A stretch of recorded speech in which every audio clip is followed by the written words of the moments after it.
I think you're muted. Yep. Now I am not muted. I'm sharing my screen with everybody, so you should be able to now see this. Let us know if you can't. Yep. And we're going to kick it over to Mimi to describe some of our guiding values and project goals. And I guess we should probably introduce ourselves. So my name is Amanda. And my name is Carolyn, and we are working together to do the art administration for this project, for two projects actually, for a Wheatpaste mural project and a painted mural project, working with Chelsea Prospers in the city of Chelsea. So we're very excited to be charged with supporting artists in developing really awesome ideas. So our role is really as artist support, as opposed to the tradition. Oftentimes, a lot of art administrators are in sort of a gatekeeper role when it comes to, you know, letting artists do work. We're more working in collaboration with artists to support them in developing really good ideas that will be uplifting and relevant to the community. So Mimi just went away, but. When she Sorry, comes, just closing the door. so yeah, off to you, Mimi. So to tell folks a little bit about what Chelsea Prospers is, it is the City of Chelsea's downtown initiative. Our goal is to basically enliven and beautify the downtown, and by our shared space of this 5 or 6 so blocks, by coming together, it's helping to kind of do this work. It's about bringing and weaving our community together. And I'm super excited to have Amanda and Carolyn, as well as Claudia, who's another consultant, working with us on a whole bunch of different art projects this summer. And the underlying approach that we're taking is not so much bringing artists from elsewhere and putting their designs here, but really to lift up the creative voices and the community voices here in Chelsea for people to sort of share their own vision for the city, and so that the artwork here is reflecting of our lives. So they're here to really mentor and support you every step of the way. So please take advantage of them, because the idea is we're really trying to build relationships as we go along. So the underlying approaches of how we're trying to do this is that we're looking for art that's going to help us build our civic city pride. So both making Division Street and Cherry Street, which are the two parts of the city that we're going to be focusing most of these two projects on. We're really hoping for it to give something for folks to feel like, wow, this is a really beautiful space and it helps tell our story. We want to tell both the history and the life of present day Chelsea through the artwork that's here. We want these spaces that sometimes can be a little kind of scary sometimes, especially if they're kind of looking dirty. We're hoping for it to feel like a space where people of all ages can walk through and recognize these are places where people live, and we want them to be kind of woven into the rest of our space. So we're looking for artwork that helps tell the story of Chelsea being a kind and compassionate community. We're looking for messages that help share our values around equity and social justice and being inclusive for all the different people that are here. We take it really seriously about Chelsea being a sanctuary city. And we're looking for stuff that's beautiful, that really is visually interesting, that shows some artistic talent, that makes people just kind of stop and say, wow, and want to take a picture and bring all their friends over to come and check it out. So for the specific project, we're specifically looking to improve the quality of life so that folks will want to walk down Cherry Street and Division Street to go check out the waterfront or come to Bellingham Square. We want to build the connections among all of our different artists that are taking part. So I remember last summer when we were doing the Division Street murals, I was shocked that all these artists didn't know each other and they didn't meet until the ribbon cutting. I want them to all know each other and kind of build some relationships along the way. We went through our artwork to support the local businesses so that after folks check it out, that they'll go and have something to eat or go and shop somewhere else. And we want to really build positive change in our city by building that type of community. Awesome, thank you, Mimi. So as Mimi has sort of outlined and sort of everything that she's been saying, and it sort of boils down to what it sounds like Chelsea Prospers is all behind, which is the arts and culture is an essential element of what makes places and communities of people healthier, connected, and vibrant. And I think that goes along with all of the goals that we've just been talking about.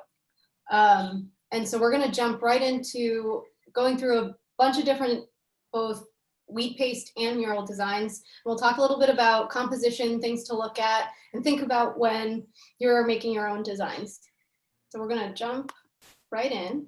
So, and we also tried to pick a lot of murals that you can actually go out and see that are in Massachusetts. And we have a list at the end of this little slideshow that gives you a bunch of other places that you should visit. So this is a Wheatpaste mural up in Lynn, Massachusetts. The artist is Damaris Cruz, and she works, as this quote sort of says here, she works with themes of nostalgia, disuse, memories, sentimentalism, and so on. And so what she did here was, the Wheatpaste is, as I said, in large photos, but what's really interesting is, I think you can see down here in the lower right-hand corner, is she's ripped the paper to make it look as though it's a lace. And so this gives it a texture, but it also gives that sort of, that theme that she works with. It gives that sort of sentimentalism that I think the lace definitely adds to that. Yeah. So the yellow rectangle is painted, and then that lace edge is wheat pasted scraps of actually yellow pages to create that lace pattern. And the image in the middle with the plants, that's a wheat pasted photograph. And the model that she used was one of the women that works in this mill building. It's the Lydia Pinkham building up in Lynn. And so that, I believe, is one of the yoga instructors that works in the building. And so that was her watering her plants one day. So she's weaving in these pictures from everyday life. And so this is a piece from the Storefront Stories project in Arlington. And the way this project worked, which was a collaboration between Cedric Douglas, Julia Roth, and another person, which I can't see, and I can't ever remember. Oh, it's actually not, it's on the next slide. I put her name in. Whoops. So this is a project to really lift up the storefront owners in the area in Arlington in which they wanted to revitalize. So the artist spent a bunch of time getting to know the folks that ran the business and what their stories were. So this is a pizza place, and they had been there for 46 years and, you know, started their family there in Arlington, and it's like 2 generations working together. So the guiding question, so this project had a guiding question, which was, who are the people who have shaped the local businesses in East Arlington? What are their stories? So the artists really were, their job was to build a relationship with those people, the storefront owners, and get to know kind of what was behind their experience. And then, so there's text and there's the photograph. And so I think that this is a really good project to sort of highlight what is really like throughout all of these projects, the role of the muralist as visual storyteller. So this project is like super literal, like there's actual text and there's like portrait photography. This one is blended with some illustrations, but as we go through the different slides, the way that these stories are going to be told are very different. So we specifically chose a whole range of different media and styles to sort of show all these different options of visual storytelling to inspire folks to look into different things. So yeah, that's Cedric. This was another piece in Arlington. This one was by Eileen de Rosas, and she did watercolor paintings, which she scanned and printed out large format and sort of placed along the walls in different ways, wrapping around the walls, a school of fish. So there's a lot of movement with these animals kind of moving along in different ways and jumping, and it's very playful. There's some that are close up and some far away to add a little bit of depth. But the whole facade is treated as a canvas in this one, as opposed to like a section, like this is where our mural is going to be. So that's kind of an interesting way to approach it. And on the next slide, you can kind of see how the bears are kind of framing the doors and kind of going along. So this was and this is just a quote from the artist that explains sort of how she was thinking about this piece.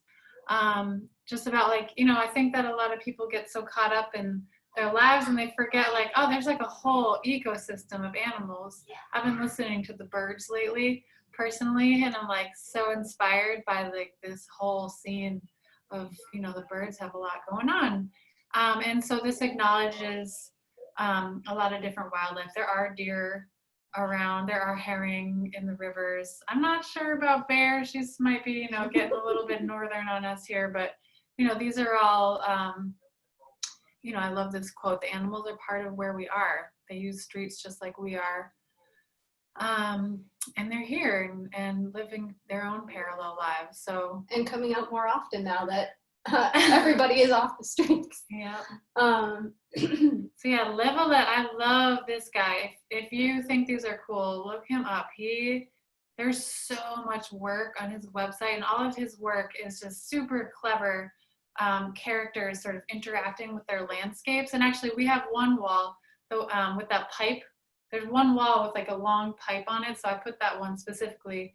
So hopefully somebody sees that and gets an idea for the wall with the pipe that we have in Chelsea.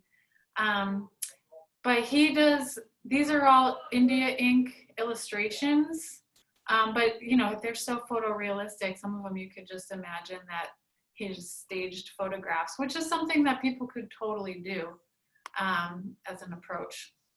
And then this is another Wheatpaste example that I really like, just to show the different options. You don't have to just like take a picture and print it out, or draw or paint something and then print it out. You can work with layers. You could print something out and do a stencil on it and add paint to it, and sort of have a lot of different options with that. I like that idea of like using my own artwork and putting it to the Wheatpaste, because I have plenty of artwork, so I do like that. That's an option. Mm-hmm. Totally. you could even cut out pieces of your artwork if you like that, if you have a specific part that you like. This was a mural by JR. This is also enlarged photographs, wheat pasted. But what was interesting about this one is he's really trying to create that idea of a background and a foreground. And so by pasting that ballerina on there, you can actually feel like she's jumping. Yeah, and this quote that I grabbed off of the website, JR has the largest art gallery in the world. He uses this photographic collage technique. He exhibits his work free of charge on the walls of the whole world. And that's kind of what we're doing. We're, in a sense, creating this outdoor gallery on Division Street and Cherry Street. And so, when I read that, I was like, oh yeah, we're kind of creating a gallery here that's free for people to enjoy. So I just thought that was sort of an inspiring thing to keep in mind as we're creating this work, this body of work together. And then another JR piece. So he's super famous. If you're not familiar with JR, he's got some huge work, really, really inspiring artist, just kind of mind blowing. And he's got this truck that you can go inside and take your picture, and it makes the photo go out the side. Just a cool thing that we would do. But the idea of the photographic grid is totally something we could do if they're, as just like a portrait project featuring different people in the community, and they don't have to be in a grid. That's JR's signature style, but there's some in like a row. But yeah, portrait photography is super powerful. and a really great way to tell people's stories just by their expressions. And for this project, people would get their own, you'd sit for a portrait, they'd put, spit it out, and then you can put it wherever you wanted to, and use it as support for an idea or a project or something. So that's kind of cool. And then Andrea Cook, she has this perfume bottle motif that she's made like stickers and these Wheatpaste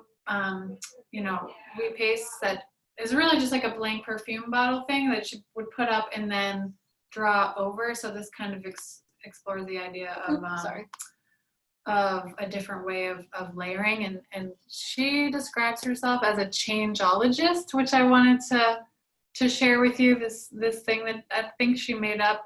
But so changeologist is a professional activist who observes and inspires change in ways that alter traditional values, perceptions, and identities. And so I just wanted to raise that as a thing to inspire folks as you think about what kind of stories you want to tell in this project, really thinking about it as an opportunity. These Wheatpastes, they're, once you make them, you could keep going with it. They don't need to just be in Chelsea. You could create your own guerrilla thing. But I think that there's a lot of opportunity there to make an important point. Swoon's another really important artist who works in mixed media, Wheatpaste being a really important part of her process. So you can see all the different layers of paint and Wheatpasted imagery And we chose these two photographs at the top here because she uses that same woman. And so what Carolyn was talking to just previously about this idea of like, you can just go put it up anywhere. These are clearly two different walls. So she's reusing imagery. And she's reusing her cuts, her Wheatpaste, cuts them out and pasted them up. So she can just reuse. And usually I would say her composition is usually sort of quite triangular in the sense that she always has one sort of focal point. But she also uses cut paper. So like that's where those designs, the sort of silhouetted designs in the back, which sort of reminds me of Damaris, the first person that we talked about. And it just gives sort of like a beautiful texture, I think, to the wall. Who else do we have? Okay, so now we're getting into some of the painted stuff. This is a muralist. He's Polish. His artist name is Saner. And so one thing I wanted to sort of point out here was just that chair sort of just like divides the entire scene. And it really sort of makes you feel like the way that it's painted as just sort of like a very dark object makes it really come forward. And the muted colors he uses for those leaves in the background really push it back. So what I want to highlight here is just his color usage and how he's playing with lightness and darkness of things to make them look as though they're going back in space. And also the detail, like there's a lot of detail on the right. Yeah. And then kind of muted, or just less detail. So that's a way to sort of like bring certain areas into focus and kind of draw your eye in. This is Cedric Weiss Douglas and Julia Roth up in Lynn. And he's again that sort of like triangular composition. And he's using the color very much to like move the eye. Let's see. And he used both spray and liquid paint to paint this. So when you're working with spray paint, if you're covering large areas of color, it can get pretty laborious. So it's good to always have, liquid paint to just like do the background if you're doing large swaths of color. And that's what Cedric did here. Steve Powers. Yeah, so this is an artist who uses text in very clever ways. If you're interested in text at all, he's got a ton of work. And yeah, I wanted to highlight this, for folks that maybe had a strong message, but didn't feel confident in like their painting skills or illustration or something like that. You can do a lot with just text that can be really beautiful and effective. And so these are two examples that are kind of you know, the top one brings in this nostalgia of the little magnetic letters and this childlike quality and this like kind of sad message around, you know, just sort of being there, being around In the home. in the home, yeah. And the composition, you know, just that sort of like white void, you know, kind of like drives home this space, this void, and the triangular form kind of keeps your eye moving. You know, I find my eye sort of moving around that white space, and just compositionally, just a really strong way of less is more in a way. And then this one across a bridge, I paid the light bill just to see your face. You know, just kind of doing a painting in an unexpected place, using a little bit of humor, but also a little bit of sadness. You know, it shouldn't be so hard to have, you know, to be able to pay your light bill in an ideal society. You know, people's needs should be met, but you know, just this humor that's integrated with this sadness in a way. And there's a lot of history in sign painting and murals. There's definitely a lot of crossover. So it's a popular mural technique, the sign painting and lettering. And here, this is a mural that was actually painted on primed canvas sheets.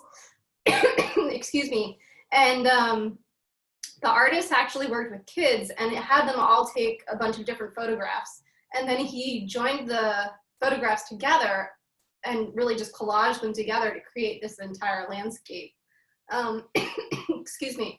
And so the roads and the bridges really moved the eye around the entire piece.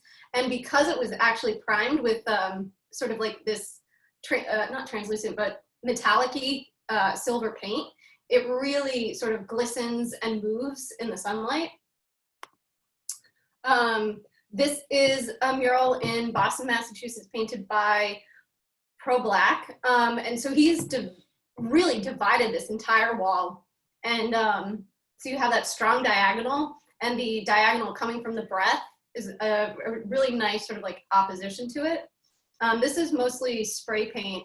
And I believe Pro Black actually is putting up another mural, very like within the same visual sort of series.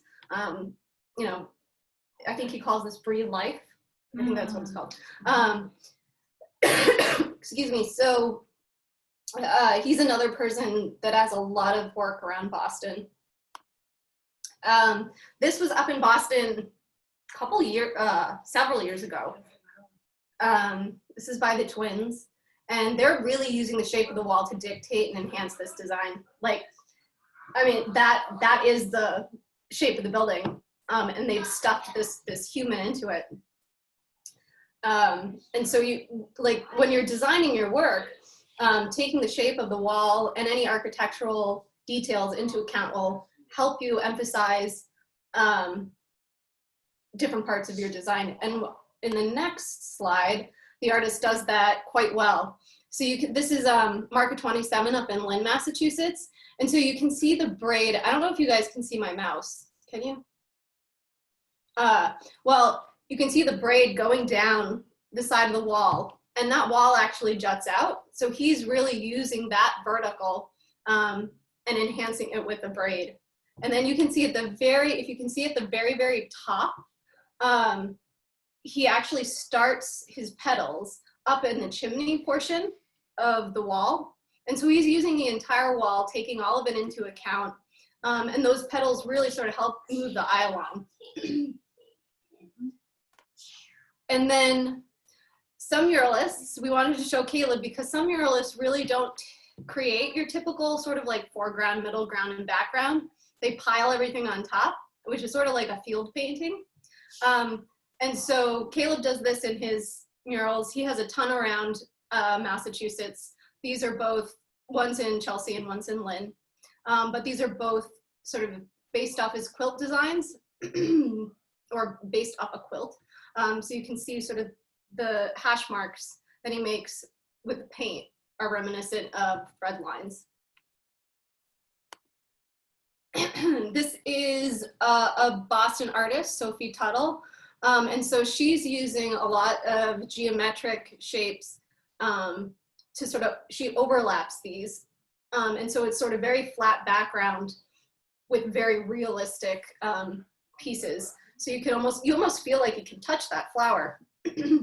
But she sort of creates that opposition with that very flat geometric shape in the background. And she uses some drop shadowing too, which is like, it works so well, you like almost don't even notice it to make the images pop. Yep.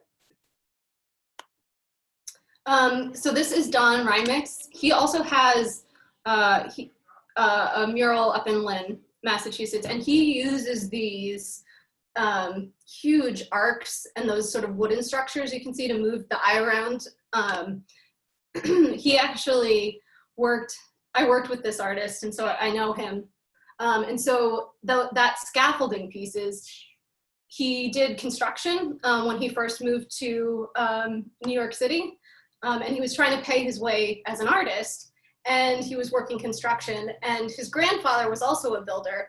And so that's why he always puts this sort of wooden scaffolding within all of his murals. It's a throwback to his family and honoring them and where he came from. And in this, he has that really sort of flat pattern there on your right. And so that very much feels like it's just sort of put on top of the visual plane. So it's standing, sort of standing up front, in front of the figure. And this is in Dorchester, in Geneva by the Grove Hall Library. And I think that we have a couple more. Yeah.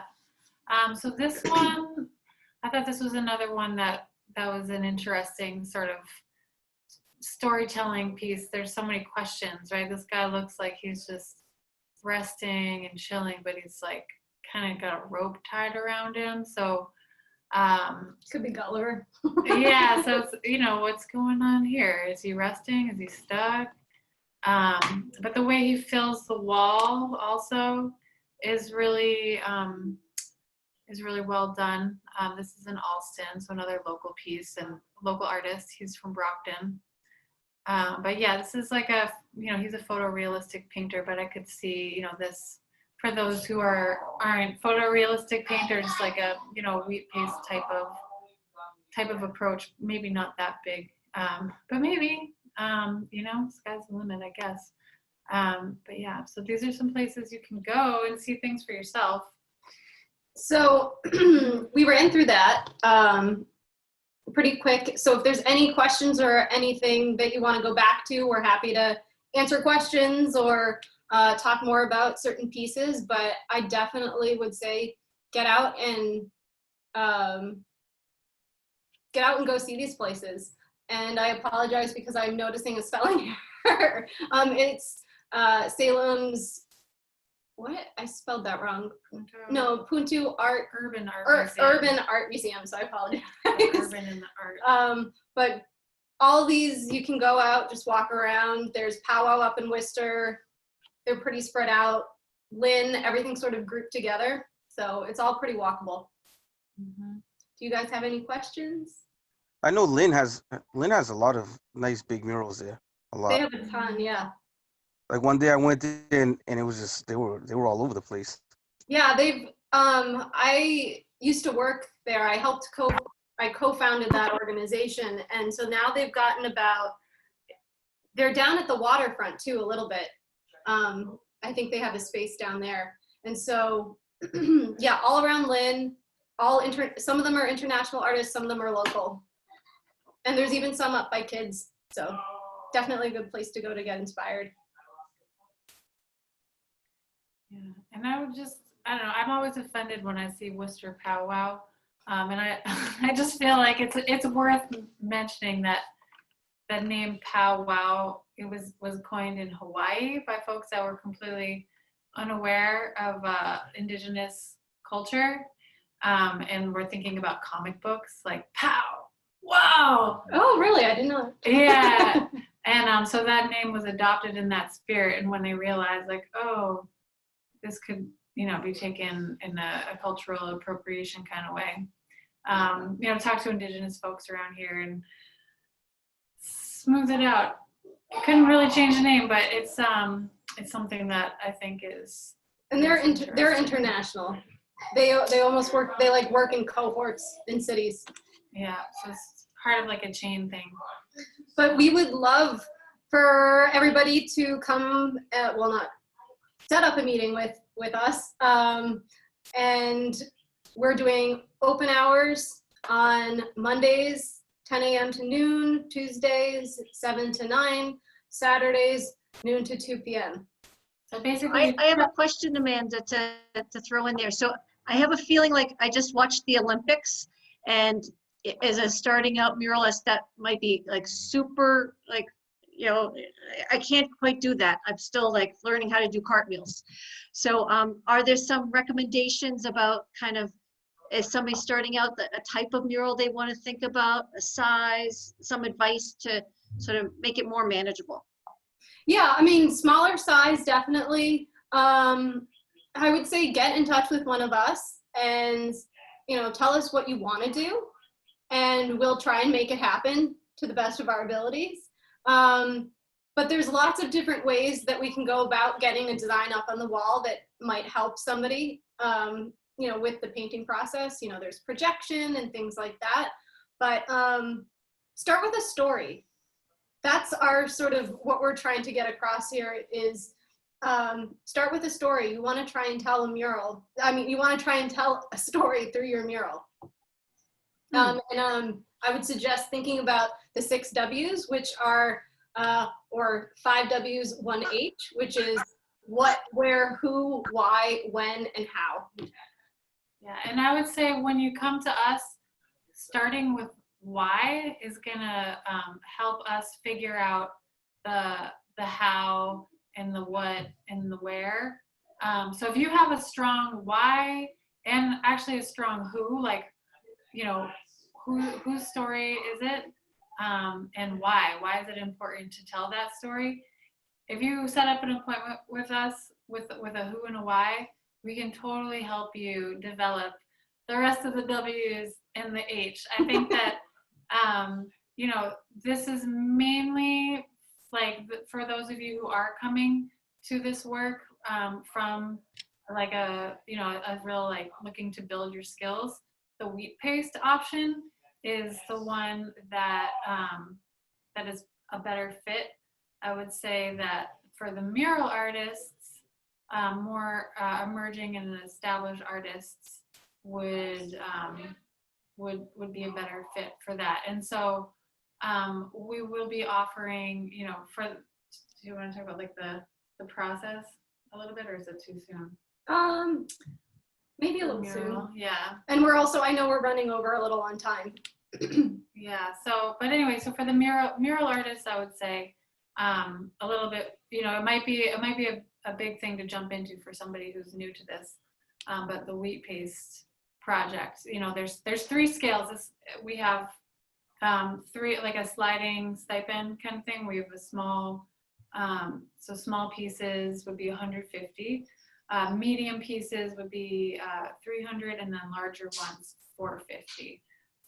For the stipends. For the stipends, for the Wheatpastes. So I think that's important to consider in what might be what is the design you want to undertake. Yeah. So question, so these open hours and appointments we would be making, this is to basically brainstorm, put together our idea, and then that final idea needs to be basically ready to go by the 24th of July. Yeah, in the call, we won't ask for a mock-up in the call, but as an exercise, we'll probably, we'd like you to make one in the session. And later on, we will have to have, for the semi-finalists and finalists, we'll ask for a mock-up. But the 7/24 is just going to be a writing. Yeah, so basically, what is your, what's your concept? What is the story that you're trying to tell? What's the connection with Chelsea?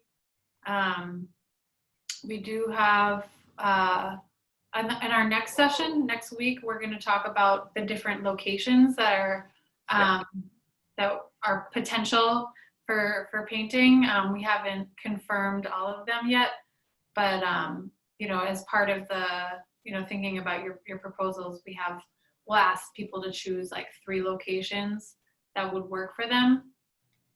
So in the next session, we'll get into the different spots. And what are the for the Wheatpaste? You said like a small, medium, and large. What are those dimensions for small, medium, and large? We don't necessarily have dimensions yet. Like we'll have, like a ballpark, but we're gonna base it on what wall you're Okay. interested in. Yeah. All right. And like it could be like, say there's like a really big wall and you want to do like a flock of birds, right? That would be kind of like going throughout the wall. So we're figuring out like kind of what would be like the square footage.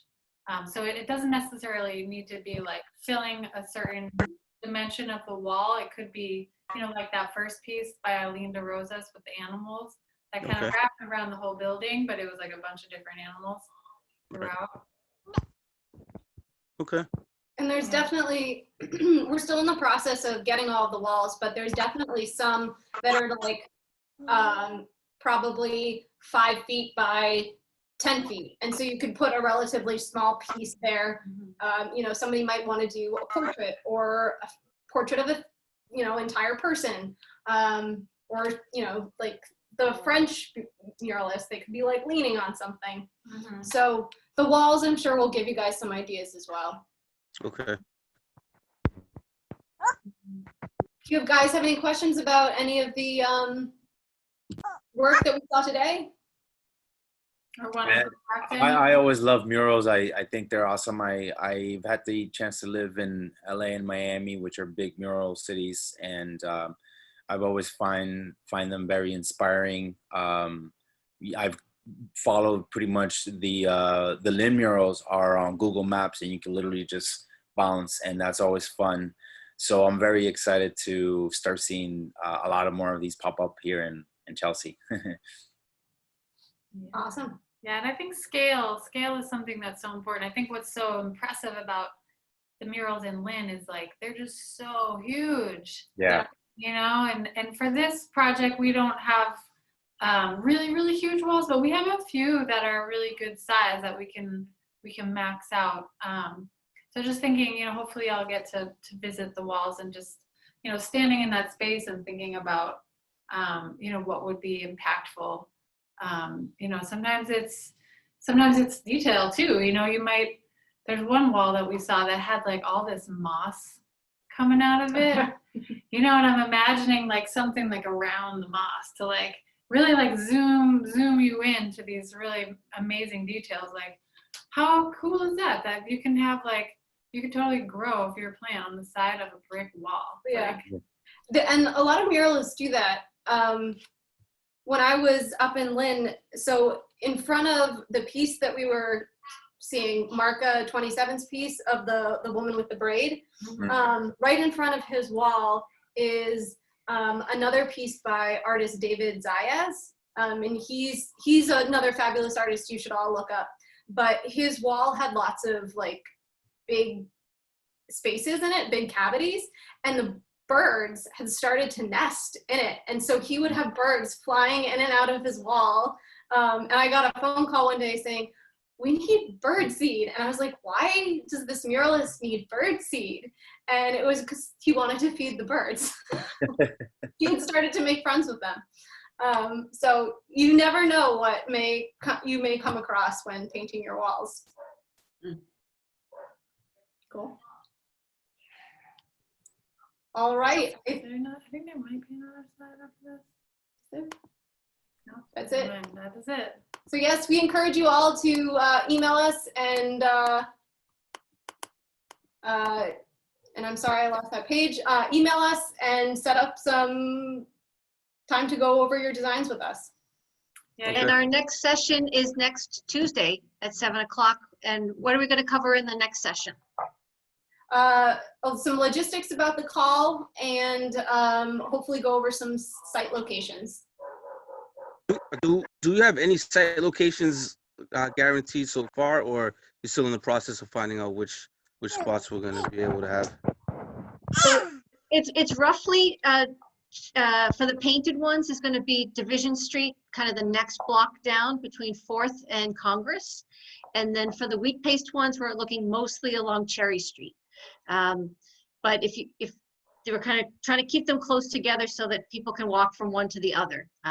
So somewhere in the downtown, and we're sort of looking at, I think if you, Max, I think you might have been on one of the walking tours that we did where we were sort of looking at kind of walls that we liked. Right. So a lot of the owners own multiple buildings downtown. So if you've got a wall that you have in mind, it'll let us know. We can see if it's either on the list or we already know the property owner. Definitely. And another thought for you, Max, you mentioned that you have some pieces that you might want to consider for the Wheatpaste. So I was like setting up a time with us and hold them up like in the Zoom so we could talk about the potential for those. Yeah, I had that. I definitely want to get that done. I want to contact you as soon as possible, like the top 5, and then we could go from there. Yeah, and like whatever, there's no risk, just whatever you're considering, we can give you Yeah. feedback on what might work. Trust me, I'm excited and looking forward to it. Yay, Awesome. I can hear a little person in there. Oh yeah, that's my little girl. Hi. All right, so I guess we'll see everybody next week, and we'll be posting this on online, like for each of our sessions, we'll put on the website. So if you ever miss any of the workshops, you'll be able to catch up. All right, guys, thanks a lot. Appreciate the time. Thank you. Bye. Thank you.